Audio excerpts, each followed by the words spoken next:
Hello everyone, स्वागत है आप सभी का हमारे यूट्यूब चैनल में। इस वीडियो में आज आप सभी को बोर्ड परीक्षा से संबंधित सवालों को हल करना सिखाऊंगा।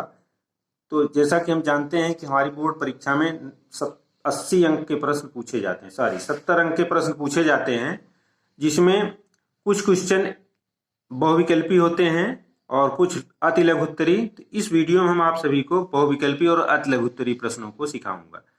तो यहाँ देखिए, ये बहुविकल्पी प्रश्न रहता है इस तरीके का, जिसमें 4 विकल्प रहते हैं, उसमें से एक विकल्प सही रहता है। सही विकल्प को हमें चयनित करना होता है। तो यहाँ दिया दो संख्याओं का एचसीएफ दिया गया, उनका एलसीएम ज्ञात करना। तो हम जानते हैं कि एलसीएम इंटू एचसीएफ बराबर दोनों संख्याओं का गुणनफल।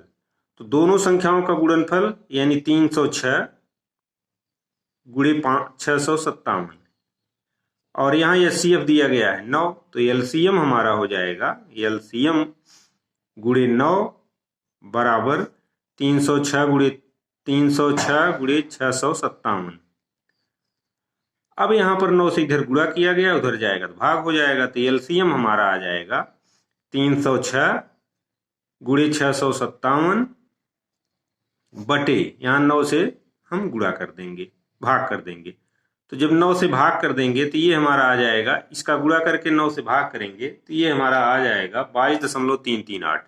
22.338। तो जो विकल्प ये आवे उसी को हम टिक लगा देंगे। आशा करता हूं कि इस तरीके के जो भी सवाल आए, एलसीएम इंटू एचसीएफ बराबर दोनों संख्याओं का गुणनफल। तो उसमें से अगर 4 चीजें हैं, 3 चीजें ज्ञात हैं, तो एक चीज हम आसानी से ज्ञात कर सकते हैं। अब ये बहुविकल्पी में हमारा दूसरा पार्ट इस तरीके से रहेगा कि द्विघात समीकरण x² प्लस 7x प्लस 10 के शून्यक ज्ञात कीजिए। शून्यक का मतलब इसके मूल क्या होंगे उसको ज्ञात करना है। द्विघात समीकरण है तो ये 0 के बराबर इसको हो जाएंगे। समीकरण में 2 पक्ष होते हैं, ये और ये, एक पक्ष बायां एक पक्ष दायां होता है। तो इसको सॉल्व करना है हमें, तो हम सॉल्व करेंगे गुणनखंड विधि से, और श्रीधराचार्य का जो सूत्र है जिससे आसानी से सॉल्व हो जाए उससे हम सॉल्व कर। चूंकि ये बहुत ही छोटा प्रश्न है, यानी बहुविकल्पी, इसलिए इसको हम गुणनखंड विधि से सॉल्व कर सकते हैं। x² प्लस 7x प्लस 10 बराबर 0। यहां देख रहे हैं ये त्रिपदी व्यंजक है 3 पद का, इसका गुणनखंड हम कर देंगे। 10 का गुणनखंड ऐसा करेंगे कि जोड़ने पर 7 हो जाए। तो ये हम 5 दूनी 10, 5 2 7, इसको ब्रेक कर देंगे। आशा करता हूं आप सही गुणनखंड करना जानते होंगे। तो यहाँ पर ये हो जाएगा x² plus 5x plus 2x plus 10 बराबर 0। यहाँ हम 10 का गुणा करेंगे, 10 का ऐसा गुणनखंड करेंगे कि जोड़ने पर यहाँ इसके बराबर आवे। तो 2 और 5 उसका 2 गुणनखंड होगा, यानी 5 दूनी 10, तो 5 2 7 जोड़ने पर हो रहा है। अब आइए कॉमन ले लेते हैं, x कॉमन लेंगे तो x प्लस 5 हो जाएगा, प्लस 2 कॉमन लेंगे तो x प्लस 5 हो जाएगा बराबर 0। यानी अब x प्लस 5 कॉमन ले लेंगे तो ये एक कोष्ठक में यहाँ x बचेगा और यहाँ 2 बचेगा बराबर 0। तो दो संख्याओं, ये 2 व्यंजक है, इनका गुणनफल 0 है, तो दोनों अलग अलग 0 के बराबर होंगे। यदि x प्लस 5 बराबर 0 तो x बराबर -5 हो जाएगा, और यदि x प्लस 2 बराबर 0 तो x बराबर -2, यानी -5 और -2 यही इसके जीरोज होंगे और यही हमारा आंसर होगा। तो जो विकल्प में -5 -2 दिया रहेगा वही हमारा आंसर होगा। तो आशा करता हूं कि इस तरीके के सवाल भी आप सभी सॉल्व कर सकते हैं। यहाँ ध्यान देना है कि गुणनखंड करना हमें जानकारी उसकी होनी चाहिए। अब आइए अगला सवाल देखते हैं। अब ये अगला प्रश्न है, समांतर श्रेणी दी गई है, इसका 30वां पद ज्ञात करना है। तो हम एक सूत्र जानते हैं कि कोई समांतर श्रेणी दी गई हो, उसका nवां पद का सूत्र tn माने nth टर्म, ये होता है a plus n-1 into D, जहां a उसका प्रथम पद होता है यानी ये है, और d उसका कॉमन डिफरेंस यानी दूसरे पद में से पहले पद को घटाने पर। अब यहाँ 30वां पद पूछ रहा है, तो यहाँ पर हम t30 लिखेंगे, माने 13th टर्म। तो ये होगा, फर्स्ट टर्म इसका 10 है, धन n 30 है तो 30 ऋण 1 इंटू डी। डी यहाँ 7 में से 10 घटा लेंगे, माने दूसरे पद में से पहले पद को घटाते हैं, जो आता है वही कॉमन डिफरेंस यानी डी होता है। 7 में से जब 10 घटाएंगे तो -3 आ जाएगा। अब इसी को सॉल्व कर देंगे तो 30वां पद मालूम हो जाएगा 10। अब यहाँ धन 30 में जब 1 घटाएंगे तो यहाँ 29 हो जाएगा और इधर गुणे -3 है। तो अब यहाँ पर हम 10 माइनस कर देंगे, 3 9 27 और 3 दूनी 6, 6 2 8, ये 87 हो गया। इसमें से जब घटाएंगे तो -77 आ जाएगा, यानी 30वां पद -77 होगा। तो जो विकल्प दिए रहेंगे उसमें से जो -77 होगा वही हमारा सही आंसर होगा। अब आइए अगला सवाल देखते हैं। अब ये रहा अगला सवाल।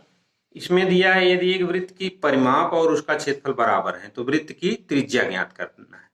तो यहाँ पर देखिए दोनों चीजें दी गई हैं। तो हम जानते हैं कि वृत्त का क्षेत्रफल होता है पाई r स्क्वायर और वृत्त की त्रिज्या होती है 2 पाई। वृत्त की परिधि, परिमाप माने परिधि होता है, वृत्त का परिमाप 2 पाई r, 2 पाई r ये होता है उसका परिमाप और ये होता है उसका क्षेत्रफल। दिया है दोनों बराबर हैं तो यहाँ पाई से पाई कैंसिल हो जाएगा, यहाँ r स्क्वायर है, यहाँ r है, तो हम r से अगर भाग दे देंगे दोनों पक्षों में तो यहाँ r बचेगा और बराबर इधर कट जाएगा तो 2 बचेगा, r बराबर 2 मात्रक। तो 2 मात्रक जो हमारा विकल्प होगा वही आंसर होगा। तो इस तरीके के सवाल ऐसे हम सॉल्व कर लेंगे, बहुत ही इजी क्वेश्चन है। अब ये रहा अगला सवाल। इसमें जो चित्र दिया गया है इसमें दो त्रिभुज, दोनों ODC और OBA ये दोनों समरूप हैं और कोण ये दिया गया है 125 अंश, ये कोण दिया गया है 70 अंश। कोण OAB यानी इस कोण का मान पूछ रहा है। तो हम जानते हैं कि दो त्रिभुज अगर समरूप होते हैं तो उनके संगत कोण समान होते हैं। तो ये कोण अगर 70 है तो ये भी कोण 70 अंश का होगा, इसमें कोई दिक्कत नहीं है। इसमें हम सीधे लगा देंगे 70 अंश। कोण ये कोण OAB बराबर 70 अंश, संगत कोण, संगत कोण। तो इस तरीके से इसको हम सॉल्व कर लेंगे। आइए अगला सवाल। अब ये हमारा अगला सवाल है। इसमें जो आंकड़े दिए गए हैं इसका बहुलक ज्ञात करना है। तो बहुलक जो आंकड़े दिए गए हैं उसमें जो संख्या सबसे अधिक बार आती है वही उसका बहुलक होता है, यानी जिस अंक की बारंबारता सबसे अधिक होती है वही उसका बहुलक होता है। यहाँ 1 की बारंबारता देख रहे हैं 1 2 3 4, 1 की बारंबारता यहाँ 4 है और 4 की बारंबारता देख रहे हैं 1 2 3 4 5। तो 4 की बारंबारता यहाँ 5 है तो 4 अंक सबसे अधिक बार आया है, अतः इसका बहुलक 4 होगा। आशा करता हूं कि आप सभी बहुलक के सवाल आसानी से कर ले जाएंगे। ये अवर्गीकृत आंकड़ों के बहुलक का सूत्र होता है, जो सबसे अधिक बार आता है उसी को हम लिख देते हैं। यहाँ 4 है तो दिए गए विकल्पों में से 4 वाला विकल्प जो होगा वही सही होगा। अब ये दूसरा प्रश्न है। तो पहला प्रश्न हमारा लघु बहुविकल्पी होता है और दूसरा प्रश्न अति लघु उत्तरी, इसमें भी 1 अंक के प्रश्न रहते हैं। तो यहाँ पर देखिए ये प्रश्न पूछा गया, x अक्ष पर वह बिंदु ज्ञात कीजिए जो कि 2 ऋण 5 और ऋण 2 और 9 से समान दूरी पर स्थित है। तो यहाँ पर मान लेते हैं हम ये कोऑर्डिनेट एक्सिस हैं, ये x एक्सिस है और ये y एक्सिस है। यहाँ पर x अक्ष पर मान लेते हैं कोई बिंदु, x अक्ष पर जो भी बिंदु होगा इसका निर्देशांक मान लेंगे कि A0, क्योंकि यहाँ पर y का कोऑर्डिनेट 0 होता है x अक्ष पर, ये चीज ध्यान देना है। यहाँ से अगर इस बिंदु को मान लेते हैं A0 तो y का कोऑर्डिनेट यहाँ 0 होगा। अब इसी बिंदु से जो दिए गए बिंदु हैं 2 ऋण 5 यहाँ पर कहीं होगा, दूसरे क्वाड्रेंट में 2 ऋण 5 और ये -2 और 9 ये 2 ऋण 5 हमारा ये इस क्वाड्रेंट में होगा। ये इसमें यहाँ पर x अक्ष का मान पॉजिटिव जब रहता है और y अक्ष का मान निगेटिव होता है तो ये हमारा चौथे क्वाड्रेंट में होता है। तो ये 2 और ऋण 5 है और यहाँ ऋण 2 9 ये इसमें होगा, ऋण 2 और 9 ये इसमें। तो यहाँ पर पहले क्वाड्रेंट में हम जानते हैं धन धन होता है, दूसरे में ऋण और धन, तीसरे में दोनों ऋण होते हैं और चौथे में एक धन होता है x अक्ष पर और एक ऋण होता है। तो अब इस बिंदु से इनकी दूरी हम निकालेंगे और दोनों चूंकि दिया है समान दूरी पर है तो इसी में इस बिंदु का निर्देशांक हमको ज्ञात करना है। तो आइए हम इसकी दूरी निकाल लेते हैं। यहां से इसकी दूरी हमारी हो जाएगी a 2 यानी ये +2 का होल स्क्वायर हो जाएगा प्लस 0 - 9, यहाँ 0 - 9 का स्क्वायर हो जाएगा बराबर यहाँ पर ये हो जाएगा a -2 का होल स्क्वायर, a -2 को स्क्वायर प्लस यहाँ 0 - 5 यानी 0 + 5 हो जाएगा का स्क्वायर। तो इस तरीके से ऐसे प्रश्न हम आसानी से सॉल्व कर लेंगे। अब a का मान निकालेंगे तो हमारा सवाल हल हो जाएगा। तो ये हो गया a² + 4 + 4a, a + b का whole square, a² + b² + 2ab से प्लस यहाँ पर 9 9 81 हो जाएगा, 9 9 81 यहाँ कर देंगे बराबर ये भी हो जाएगा a² + 4 - 4a और प्लस 25 यहाँ हो जाएगा। अब यहाँ पर देख रहे हैं ये इसे कैंसिल हो जाएगा, 4a और ये इधर आएगा तो 8a हो जाएगा। अब इधर हो जाएगा हमारा 81 4 85 हो जाएगा। अब इधर जब जाएगा तो ये 25 4 29 यानी इधर हो जाएगा 29 - 85। इसमें से जब घटाएंगे तो ये हमारा आ जाएगा 9 में से 5 घटाएंगे 4 आ जाएगा और यहाँ पर 15 में से 9 घटाएंगे तो यहाँ 6 आएगा और इधर हमारा हो जाएगा 7 में से 2 घटाएंगे तो 5 आएगा। निगेटिव ज़्यादा है तो यहाँ ऋण होगा, तो a की वैल्यू यहाँ पर भाग दे देंगे 8 से तो -7 आ जाएगी। तो यानी इस बिंदु पर 7 और 0 एक ऐसा बिंदु x अक्ष पर है कि जहां से इन दोनों बिंदुओं की दूरियां समान हैं। तो ऐसे सवालों को हम इस तरीके से सॉल्व कर लेंगे। कैसे सॉल्व करेंगे?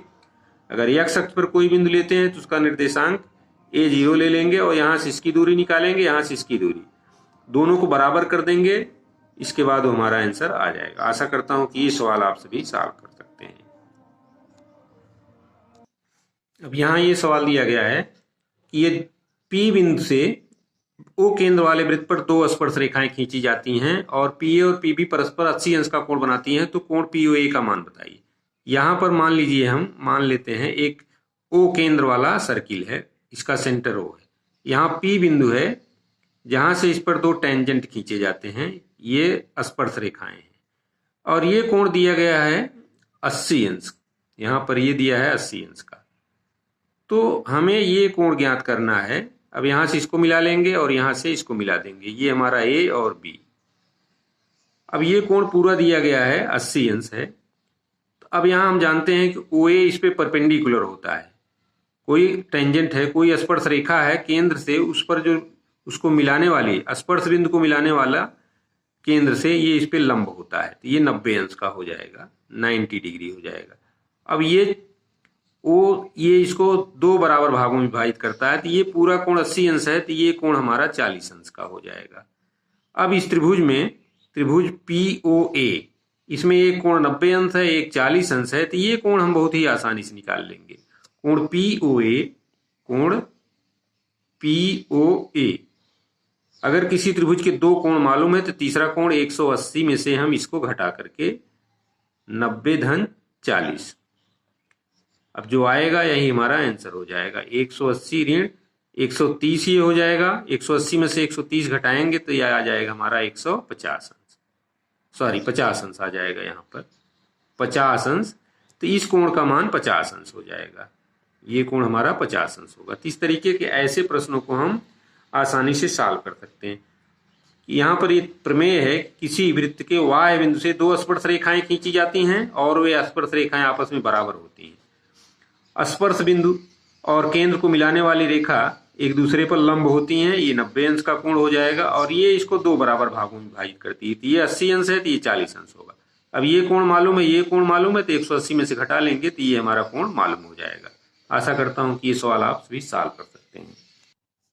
अब ये रहा अगला सवाल, 6 सेंटीमीटर त्रिज्या वाले वृत्त के त्रिज्य खंड का क्षेत्रफल ज्ञात कीजिए जिसका कोण दिया गया है 60 अंश है। तो यहाँ पर ये हमारा अगर एक वृत्त ले लेते हैं, ये सेंटर है और इसकी त्रिज्या दी गई है, तो ये कोण दिया गया है 60 डिग्री 60 अंश का। तो इसी का क्षेत्रफल हमें मालूम करना है, ये हमारा त्रिज्यखंड होगा, ध्यान देना है, इसको हम त्रिज्यखंड कहते हैं, सेगमेंट ऑफ सर्किल। अब इसका वृत्तखंड क्या होता है ये भी जान लें, अगर वृत्तखंड पूछा जाए तो इसी को हम मिला देंगे तो ये एरिया जो होगी वो वृत्तखंड होगा। इसके इन 2 बिंदुओं को मिलाने से नीचे जो एरिया बनेगी वो वृत्तखंड होगा। उसका क्षेत्रफल निकालने के लिए हम पूरे त्रिज्यखंड में से इस त्रिभुज का क्षेत्रफल घटा लेंगे, त्रिज्यखंड मालूम हो जाएगा। तो यहाँ पर हमें त्रिज्यखंड का क्षेत्रफल मालूम करना है। तो त्रिज्यखंड का क्षेत्रफल एरिया होता है pi into r square theta upon 360 अंश। अब यहाँ आर दिया गया है, थीटा का मान ये दिया गया है, इसमें रख देंगे तो हमारा सवाल हल हो जाएगा। तो इसको आइए हम सॉल्व कर लेते हैं। पाई इंटू आर दिया गया है 6 गुणे थीटा दिया गया है 60 बटे 360 कर देंगे। 360 यहाँ ये कट जाएगा, 6 से 6 कट, 6 36, इससे ये कट गया, तो ये आ गया हमारा 6 पाई वर्ग सेंटीमीटर, यही इसकी एरिया हो जाएगी।